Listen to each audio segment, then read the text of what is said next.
இன்று தீர்ப்பு நாள். இந்த கேஸ் ஜெயிக்காதுன்னு என் மனசு சொல்லினாலும் சென்னை ஹைகோர்ட் வரை போய் பார்த்திடலாம் என்று முடிவு செய்தேன். கையில் இருந்தது மொத்தம் 100 ரூபாய்.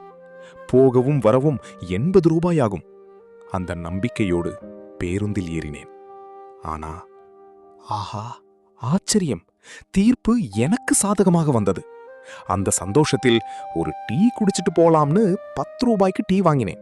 அப்போ என் அருகில் ஒரு கிழவன் தர்மம் கேட்டான். யோசிக்காமல் அந்த 10 ரூபாயை அவனிடம் கொடுத்தேன். அவன் முகம் மலர்ந்து போனது. நானும் மன நிறைவோடு பஸ் ஏறினேன். டிக்கெட் 45 ரூபாய்னு கண்டக்டர் சொன்னார். அதிர்ச்சி! இது பாயிண்ட் டு பாயிண்ட் பஸ்னு என்னை இறக்கிட்டாங்க. அந்த நேரம் என் மனசு சொன்னது, அந்த 10 ரூபாய் கொடுக்காமல் இருந்திருந்தா இந்த பஸ்லயே போயிருப்பனே. அடுத்த சாதாரண பஸ் ஏறி 40 ரூபாய்க்கு டிக்கெட் எடுத்து பயணம் தொடர்ந்தேன். சில நிமிடங்களில் அந்த சாலையில் ஒரு விபத்து. ஆமாம், அதே பாயிண்ட் டு பாயிண்ட் பஸ். அந்த நாளில் எனக்கு புரிந்தது, தர்மம் தலை காத்தது.